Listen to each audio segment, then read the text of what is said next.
Necesitas una transferencia desde y hacia cualquier parte de Latinoamérica, sea Argentina, Colombia, Chile, República Dominicana, Ecuador e incluso Venezuela. Te tengo la solución perfecta. Sin siquiera salir de tu casa puedes hacerlo. Comunícate con Agape Smart Money, cuyas redes sociales ves aquí abajo, y coordina la tasa de tu preferencia a cualquiera de los países. En Venezuela es maravilloso porque puedes pasar un cel a bolívares en tan solo una hora y la promesa es que te pueden entregar el mismo cel en efectivo en divisas en Caracas en cuestión de 24 a 48 horas. Yo mismo he utilizado el servicio y estoy encantado. Ni siquiera he tenido que moverme de mi casa para hacer cualquier gestión.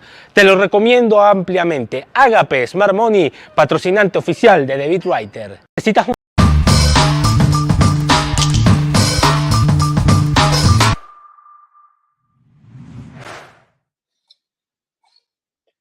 Buenas noches a todos, bienvenidos a otro episodio de El Show de Béisbol. Yo soy Marcos Grunfeld. Es un gusto estar nuevamente hoy con ustedes. Hoy sí hay noticias en las Grandes Ligas y por eso que estamos comenzando unos minutos antes que se conecte el gran Jared Carrabis, quien da cobertura a los Medias Rojas de Boston. Tiene un podcast muy escuchado sobre el conjunto patirrojo porque, bueno, se ha hablado mucho de los Dodgers, de los Yankees, de todo lo que ha sucedido en las Grandes Ligas en los últimos 3-4 meses, pero ¿qué ocurre con los Medias Rojas de Boston? Han hecho silencio absoluto, cambiaron a Alex Verdugo, cambiaron a Chris Sale y parecieran estar enfocados en volver a retomar esas granjas fabulosas que le dio muchos éxitos a los Medias Rojas de Boston durante muchos años y que fue pieza clave en los 4 títulos que consiguieron entre 2004 y 2018. Y vamos a hablar con Jared porque el fin de semana, el día viernes, hubo un encuentro entre el alto mando, incluyendo gerente y dueños de los Medias Rojas de Boston, junto con fanáticos y periodistas allá en Boston. Y bueno, fue noticioso, hubo muchas cosas que vamos a conversar con Jared, que se va a conectar en unos 5 minutos. Mientras tanto, vamos a repasar un poquito. Hoy quiero excusar a Darwin Trejo porque no se va a poder conectar con nosotros, porque, bueno, por causas de fuerza mayor no se va a poder conectar con nosotros, pero bueno, vamos a estar haciendo esta entrevista. Debido a la ausencia de Darwin, porque, bueno, mi intención era que entre los dos manejáramos la entrevista en inglés en vivo, pues, bueno, lamentablemente la vamos a hacer solamente en inglés. Es muy difícil poder hacer la traducción simultánea en vivo como estamos ahorita, pero bueno, si en la medida que pueda en los próximos días subir los subtítulos, lo hago. De todas formas, creo que YouTube permite la opción de buscar los subtítulos en español. Vamos a hacer la entrevista en inglés, esperemos bueno, que ustedes no tengan inconveniente con eso y poder así escuchar de parte de Jared, que está ahí mismo en Boston, conocer un poco la realidad de los Medias Rojas de Boston. Mientras Jared se conecta, vamos a proceder a revisar algunas noticias de las Grandes Ligas, porque hace pocos instantes se trascendió a la luz pública que Aroldis Chapman será el nuevo relevista de los Piratas de Pittsburgh. Firmó un contrato de $10.5 millones por una temporada con los Piratas de Pittsburgh, así que ya Aroldis Chapman tiene ese rol dentro de los Piratas de Pittsburgh. Va a ser el cerrador del conjunto bucanero en esta temporada, según reporta Robert Murray, quien cubre las Grandes Ligas y pues dio esta primicia de la firma de Aroldis Chapman con los Piratas de Pittsburgh, tal como van a ver en pantalla ahora. Son $10.5 millones el contrato. Estaba pendiente el examen físico para poder hacerlo oficial y pues de esta manera Aroldis Chapman consigue una nueva oportunidad después de haber quedado campeón con los Rangers de Texas el año pasado. Así que una nueva posibilidad para Aroldis Chapman y también pues ayer trascendió a la luz pública y ya hoy se hizo de manera oficial que los Astros de Houston firmaron también al cerrador, a Josh Hader, por un contrato de 5 años y $90 millones.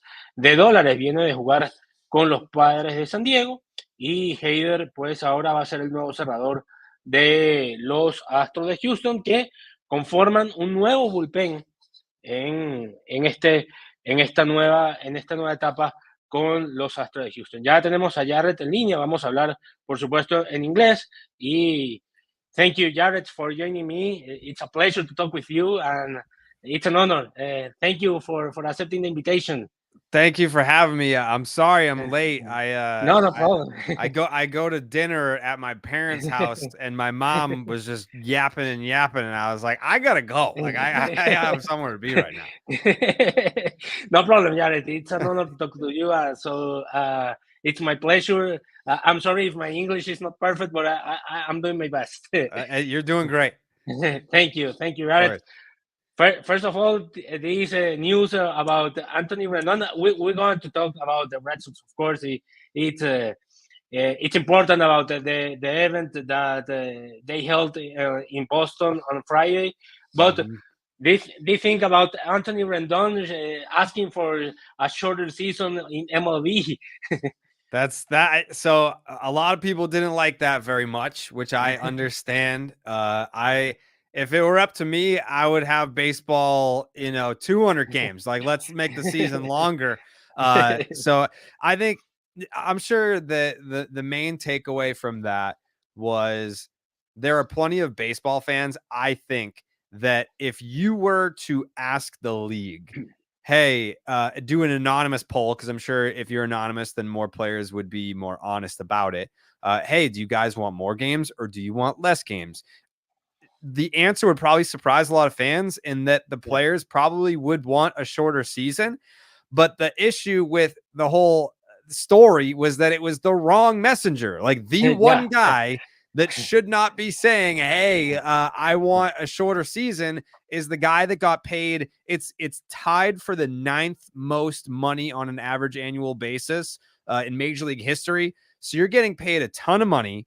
You've been hurt pretty much the entire time. Like, you're not playing the games anyway. Why are you complaining about how long the season is? Like, you're not playing the games. So yeah, I get it. Like, if you wanted to have this conversation about, like making the season shorter, not the right messenger for that at all.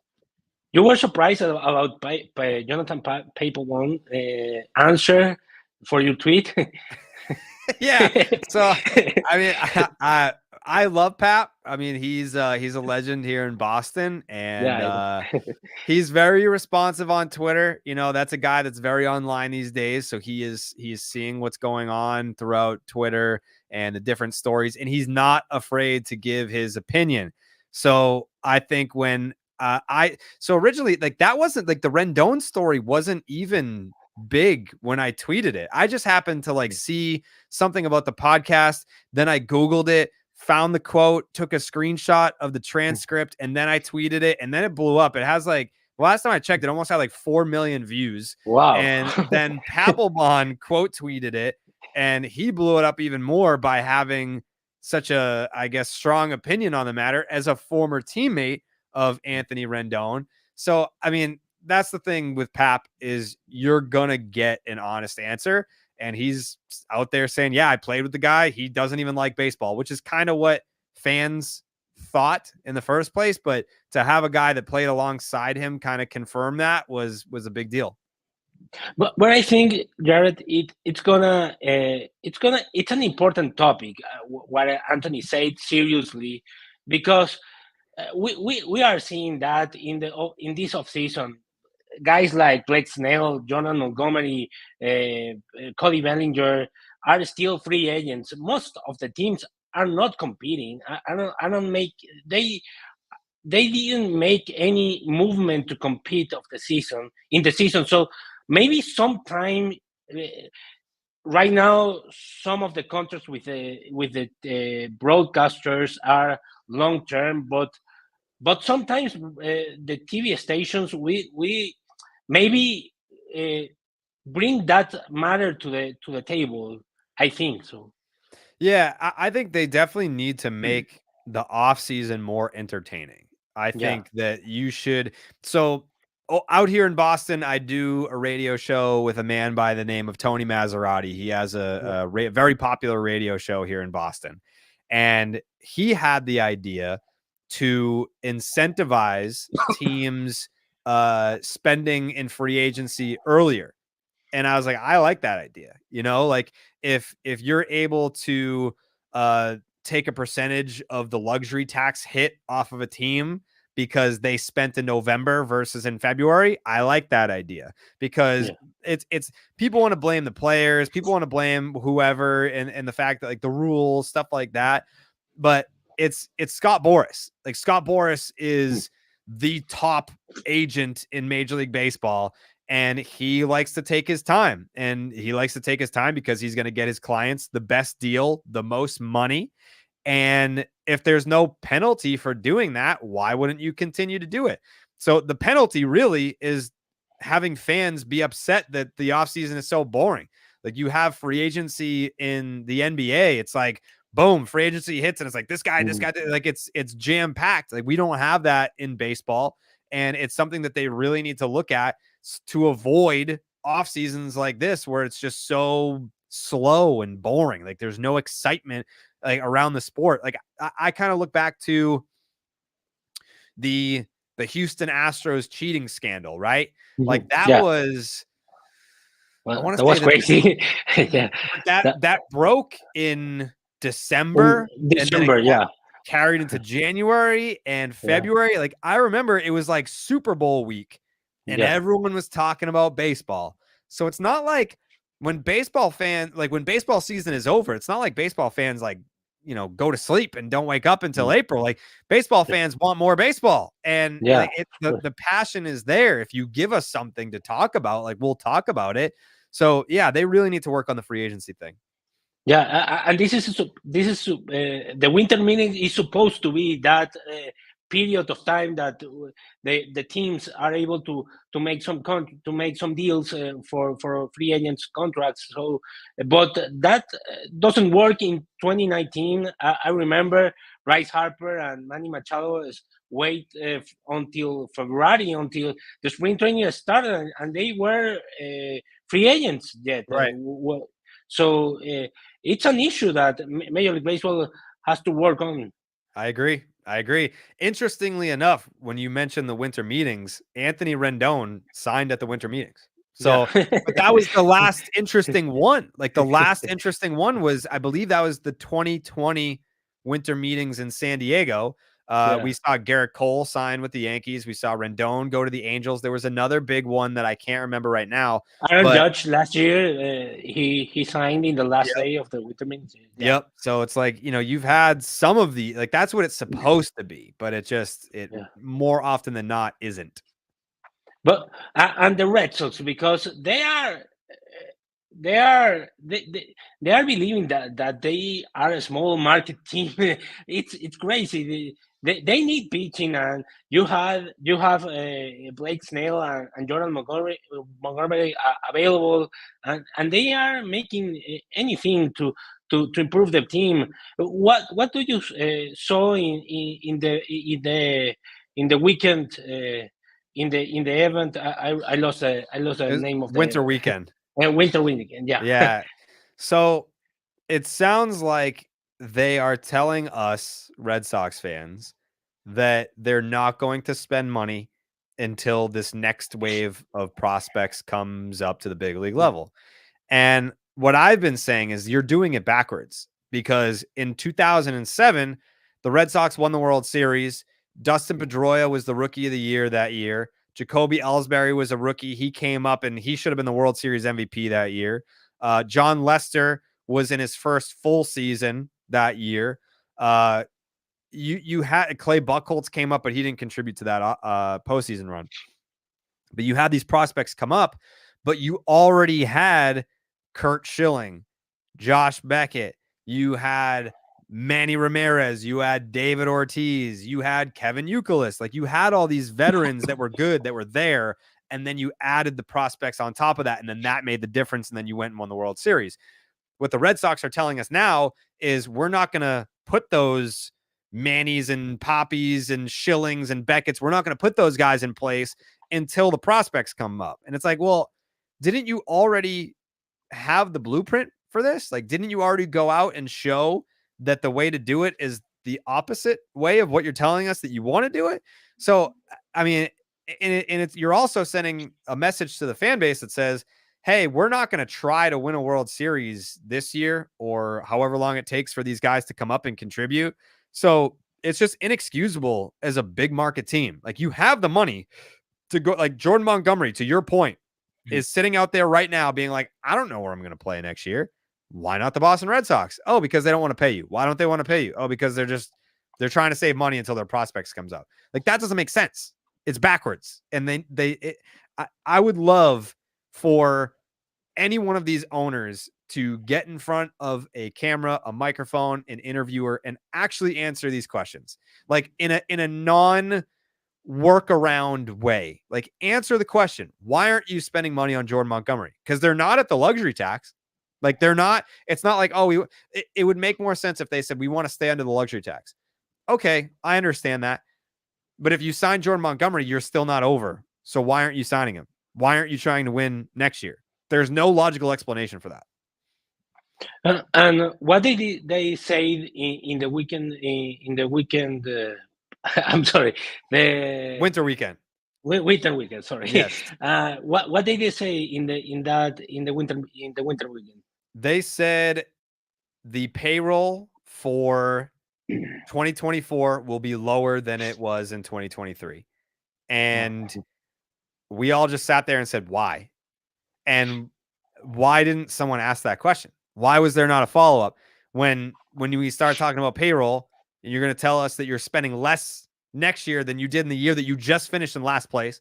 So like, you just finished in last place. Your mindset should be, let's go out there and avenge ourselves. Like, let's go out there and spend a ton of money so that we don't finish in last place again, because it wasn't just last year. It was the year before that. They finished in last place in 2022, then again in 2023. And then they sat up there and told us, we're going to spend less money. What sense does that make? You're the Boston Red Sox. You can spend a ton of money. You should be spending a ton of money. They have the highest ticket prices in baseball. Why are we as fans spending so much money on this product if you're not returning the favor?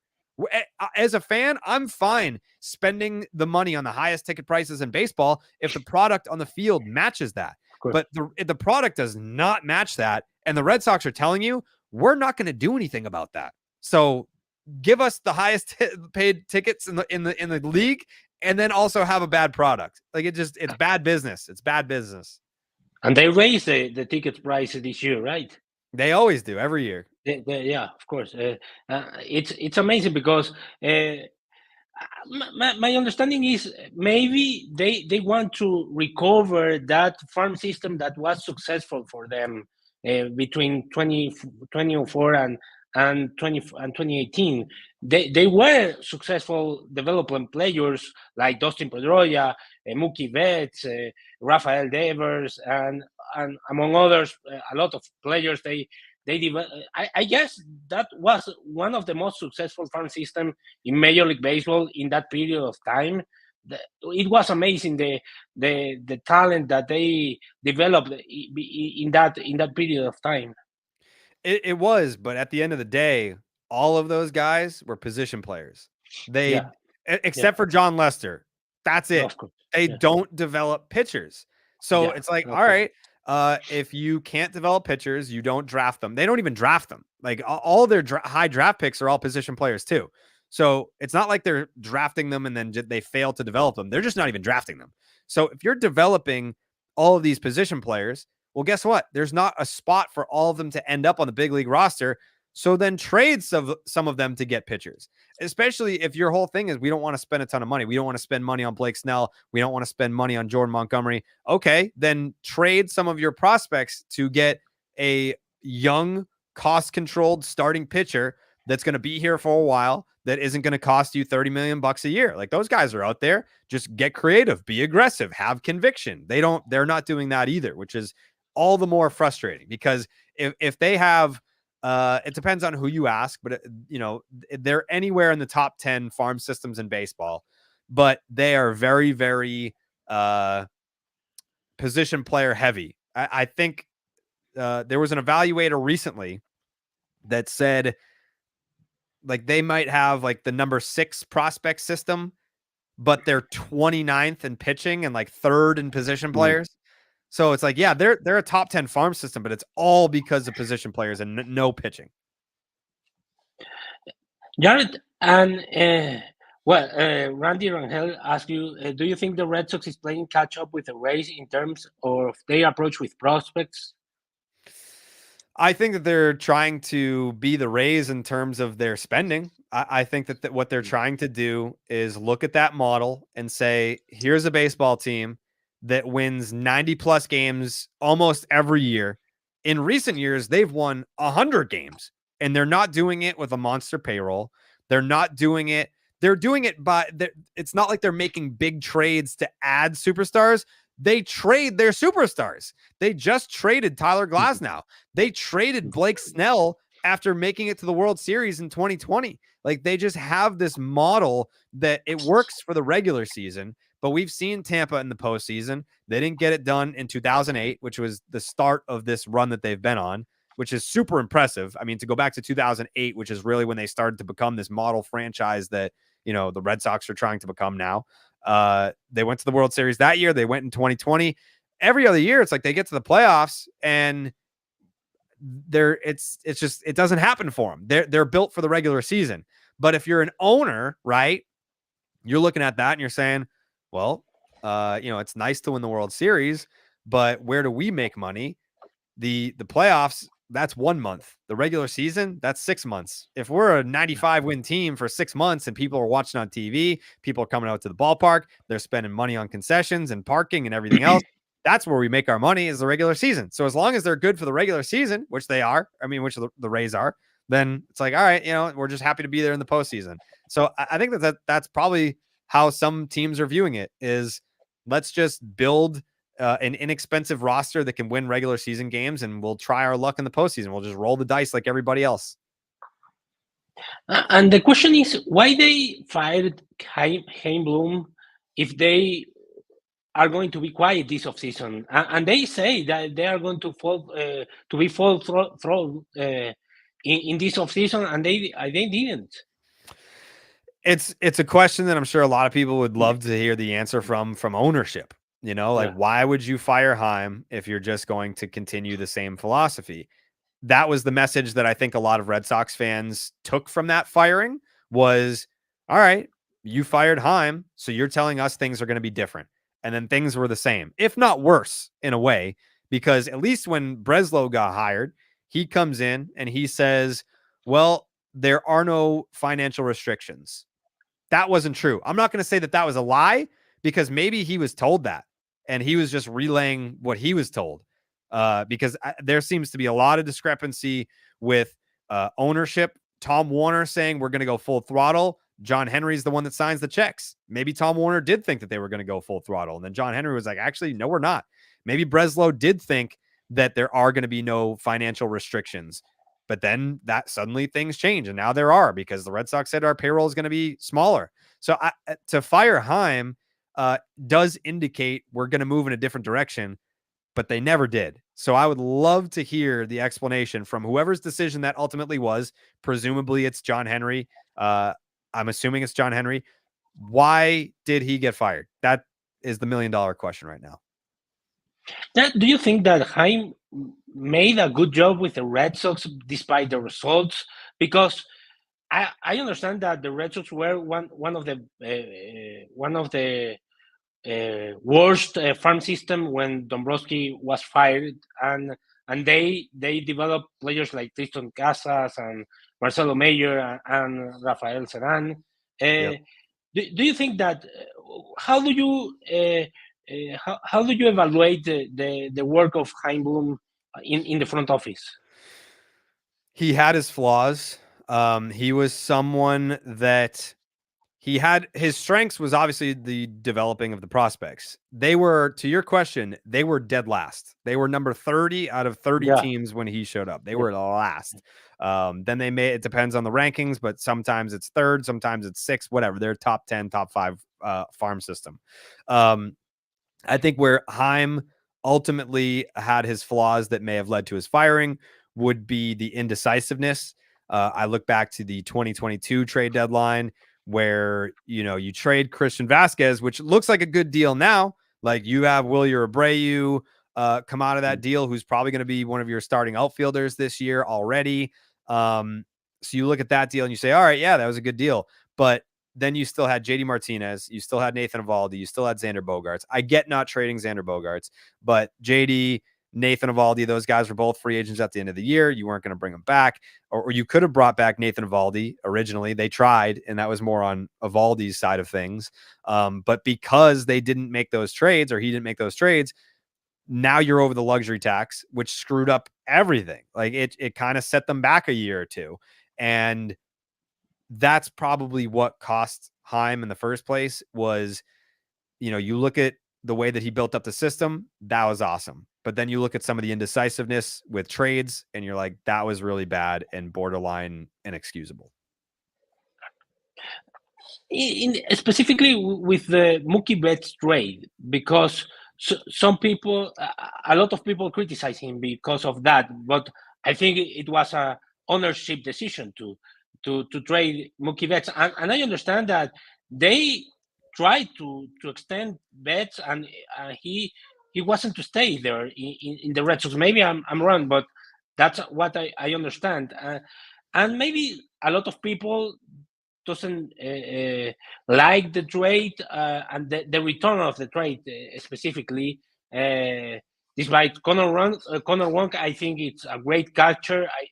I think it will be the catcher of the future of the Red Sox.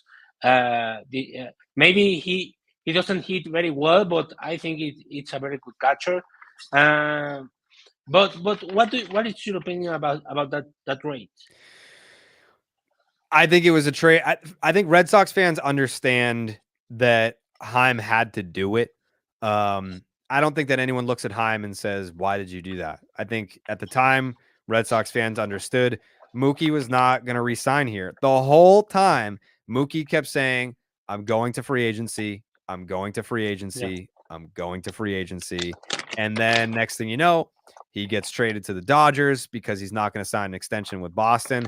And it depends on who you ask. I mean, in terms of what the Red Sox offer was, there were reports that the Red Sox made him an offer for $300 million. And then he countered at $420 million. Where he signed with the Dodgers was pretty much right there in the middle. So I have to believe that if the Red Sox offered him what he inevitably signed with the Dodgers for, that he would have taken it. I think he would have stayed if they had offered him the 365 that he signed with for the Dodgers, but it doesn't sound like they did that. That's negotiating 101. I start low, you start high, and then we meet in the middle. So I also think that what was not accounted for was that at the time of the trade was pre-pandemic, and then the pandemic hit. We were talking about maybe we don't have a season, maybe it's shortened season. And at the time, we didn't know when are we even going to play baseball again. So if the Dodgers are coming to me with $365 million and I'm going to be a free agent in the middle of a global pandemic, that doesn't sound like a very good thing for me. So if they're going to put through, because that's what I think upset some fans was this guy said all along he's going to free agency, and then we trade him to this new team that he's been with for 2 months, and then he wants to sign an extension there. He hasn't even played a game for him yet. Like, how does he know? It's like, well, because they put the middle point of the Red Sox negotiations on the table, and he was looking around being like, we may never play baseball again. Of course I'm going to sign. Yeah. So that's to me how I viewed it. It sucks because the return sucks. Like Verdugo's on the Yankees. They just had Jeter Downs too, but they just released him, I believe, yesterday. Yeah. And now it's like we have Connor Wong, and it's like, you know, the Dodgers have one of the best. They always have a great farm system. And this is Mookie Betts we're talking about. Like this is a top 3 player in the league, and the return was not even close to what we wanted or even needed. How do you not get a pitcher in that deal? Like you have one of the best position players in the game that you're trading to a team that has plenty of pitching prospects. You couldn't get one of them, like not even one. Not only did you not get a pitcher, you didn't get any position players that stuck around. Like you got a couple of years of Verdugo, I guess, but like who cares when you were in last place for most of those seasons anyway? So I think when we look back on the Mookie trade, history will not view it well. I don't think. And what do you think about those prospects that the Red Sox are waiting for? Casas, Casas played very well last year, both Marcelo Mayer and Rafael Sedan. I'm excited for all of them. I mean, Sedan Rafaela, everyone raves about his defense. I'm excited about him a lot. Marcelo Mayer is a dude that seems to have the mental makeup to be a star player in Boston as a middle infielder. Same thing with Nick York. I don't know, because now they traded for Vaughn Grissom. I don't know where Nick York fits in unless they see Grissom being a trade piece somewhere down the line. I'm not sure how they view all that. Kyle Teal, their first round draft pick from last year, that's a dude that we might be able to see this year. Because it's not like, I mean, like you've got Reese McGuire and Connor Wong. Like neither of those guys are future pieces. Like no one is looking at either one of those guys being like, this is our Adley Rutschman. Like he's not that type of player. But Kyle Teal, he's been working with Jason Varitek. He's got that winning attitude. I feel like he's someone that is going to be a cornerstone piece of the next, I don't want to call it championship core. We're hoping that it's a championship core, but the ownership still has to spend in order to make it one. But he's going to be a big key piece of that core moving forward. And then Roman Anthony is the top, depending on who you ask. It's either Marcelo Mayer or it could be Roman Anthony. Roman Anthony is a player that everyone is excited about. He's only 19, I believe. He might have just turned 20, but he might also still be 19. I'm not sure. But he is on some lists as the Red Sox top prospect. He's another dude that's just like, baseball is on my mind. And he is a very special talent. And the best thing is that you're going to be able to open up the season next year and go to Double-A Portland and see all 4 of those dudes. Like if you want to go up to Portland, you're going to be able to see Roman Anthony, Kyle Teal, Marcelo Mayer, Nick York play baseball together. So it's a very depressing time, and it's a very exciting time at the same time to be a Red Sox fan. And that's what I want to ask you. Fans maybe doesn't understand this kind of process that you have to wait a lot of prospects to be able to play in Major League Baseball, like the Baltimore Orioles. They wait 5 years for this a lot of prospects. What they made with the farm system was awesome, and they didn't make any run in the off season. I think they just signed Craig Kimbrell because Bautista injury. So, but they have a great team. They just won 100 games and the division last year. So, do you think that people how can fans understand that process? I know it's hard because it's a big market team, and it's a team that won 4 rings in 14 years. So how can people understand that? It really depends on the team and the organization, right? Because to use your example about the Orioles, I think that's a team that they don't have a ton of money, right? Like they don't have a lot of money to spend. But the Baltimore Orioles were so bad for so long that they were able to have a bunch of good draft picks, develop really good players, and now they're all coming up at the same time, and there's more coming. But where I'm looking at the Orioles, I see this pipeline where they're all hitting their stride at the same time. Gunnar Henderson, Adley Rutschman, Like that team is super special. Grayson Rodriguez, those dudes are all hitting their stride right now.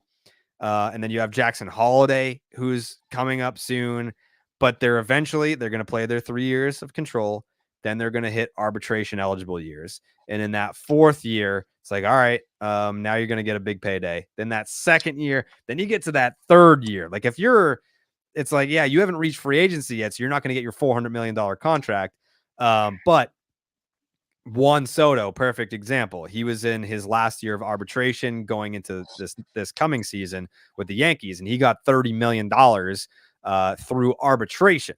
So once the Orioles kind of run into that problem, they're not going to pay players. Like they're going to end up like everyone sees these guys getting called up last year, and it's like, all right, that was year 1 of the window, and we've got 5 more years to win a World Series title. It's really not 5 years, because if some of these guys are making $28-35 million in arbitration, the Orioles aren't going to pay them that. They're going to trade them. They're going to be like, all right, let's get some more prospects for Adley Rutschman or whatever, or hope that he takes a hometown discount. Some team like the Dodgers, they have done it perfectly. And I know that it hasn't resulted in World Series titles for them. They won in 2020. But that should be a team that wins the World Series, every other year. They're there a lot, but they don't always win it. But the Dodgers have the model that every team wishes that they had. And that is that their farm system is always great, which is hard to do when you're always finishing in first place. Like you're never going to pick in the top 10 or whatever. But their farm system is great. So they're able to keep bringing up new players. Like Cody Bellinger was an MVP, homegrown kid. Gavin Lux, someone else that, he's probably going to figure in next year. So they can call up these guys, Bobby Miller, a pitcher, Dustin May. They're going to have all these like really, really good homegrown players. But then they have the money to sign a free agent like Freddie Freeman, who was one of the best players, one of the best hitters, and he has been for a long time, but he was really great for the Dodgers last year as well. And then they have the prospect pool to go out and trade for Mookie Betts. And then when Mookie Betts walks in the door, now we can pay Mookie Betts to stay here. So that's an organization that it's not comparable to other teams, but it's the exact way that every team wishes that they could run. And then you have the Boston Red Sox, who they don't spend money anymore. They have good prospects, but they're far away. It depends. Like when you're looking at the draft, you could draft a kid out of high school like Roman Anthony, or you could take a kid like Kyle Teal who played in college. You take the kid out of college, well, now he's going to get to the big leagues faster because he's older and he has more experience. But if you think that a kid like Roman Anthony is more talented and he's ready to go out of high school, well, guess what? Now you're drafted out of high school, but you're going to have to wait longer. He's going to have to make his way through the minors. It's going to take a little bit longer than someone like Kyle Teal who gets taken out of college. And the hope is that while you're building up these prospects and your minor league system, is that it comes in waves. Like, next year you call up 2 prospects, the year after you call up 2 more. And I mean, like right now we're seeing it. Like last year, Tristan Casas, Brian Bayo, like these guys come up. Wilyer Abreu, like these guys start coming up. Like that's the first wave.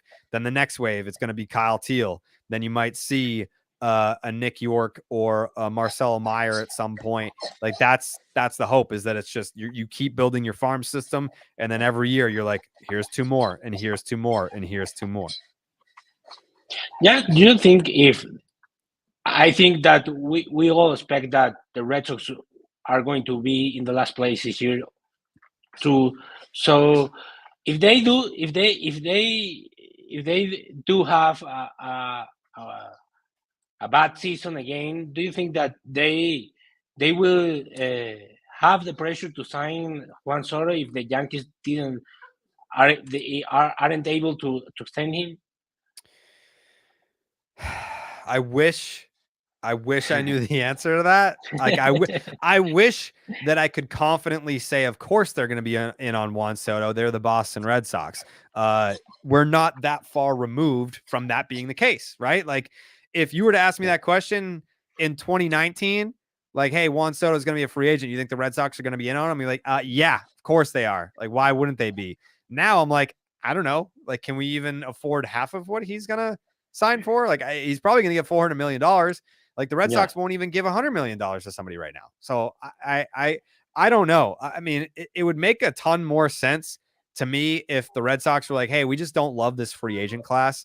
Like, if we're gonna spend big money, it's gonna be on a player that we really, really like, and we just don't really like anyone in this class. I could be like, all right, so like we're not done spending big forever, just like kind of like right now because we don't like what's available. All right, like I can level with that, but I'm just getting the sense that they don't want to operate like that ever again.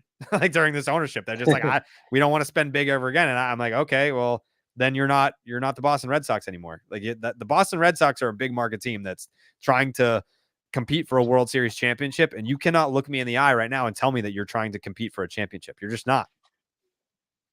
What do you think that John Henry changed his mind about the way he operates the team? Because I read a tweet a few days ago that say John Henry could be one of the greatest people in Boston because of his amazing legacy. We cannot forget the 4 rings that he brings to the team. We cannot forget that a team that spent 100 years without winning a World Series. So that's unforgettable. So what do you think he changed his mind to the way he operates the team? He's probably just looking at it as a business. Like he came here to do what he came here to do, and that's win a World Series, and he did it 4 times.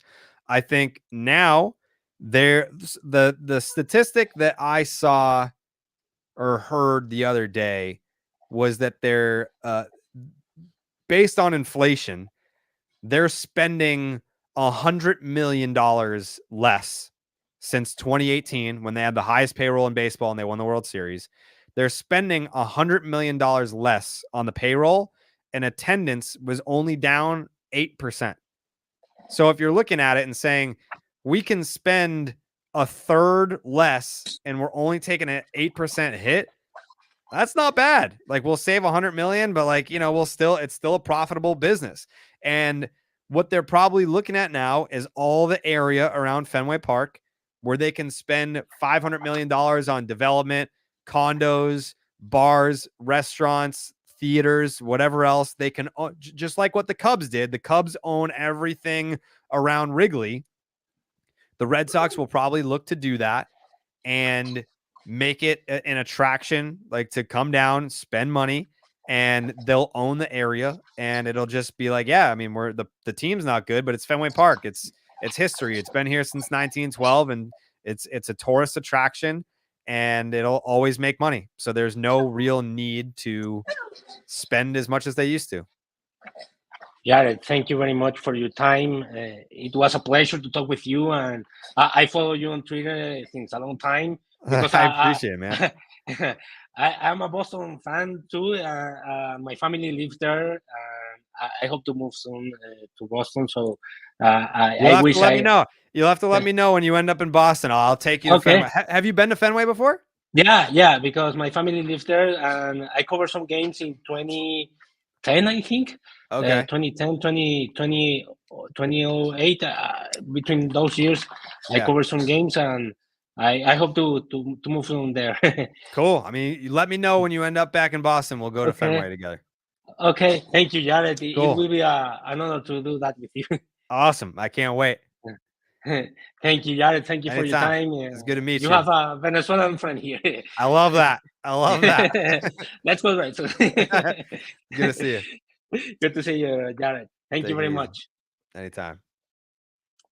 Fue Jared Carrabis quien cubre a los Medias Rojas de Boston, y fue un gustazo tener esta conversación con él. Yo sé que lo hicimos en inglés. Espero poder compartir aquí los subtítulos con ustedes muy pronto y bueno, que puedan disfrutar de esta entrevista también para aquellos que no manejan el inglés. Gracias a todos los que nos acompañaron. Me voy porque el perrito está desesperado por pasear. Así que, bueno, gracias a todos por habernos acompañado en este episodio del Show de Béisbol. Seguimos esta semana, estamos full. Mañana tenemos otro episodio de Cazando Talento. El miércoles tenemos una entrevista con Ariel Prat, expresidente de los Leones del Caracas, y el jueves nos vemos otra vez en vivo aquí con Darwin Trejo. Muchísimas gracias a todos por habernos acompañado. Antes de irse, recuerden suscribirse al canal de YouTube. Solamente tienen que presionar el botón rojo de suscribirse, la campanita que está al lado para que les lleguen las notificaciones cada vez que estemos en vivo o tenemos un nuevo capítulo. Y nos vemos en un próximo episodio porque el perrito quiere pasear. Nos vemos y hasta luego.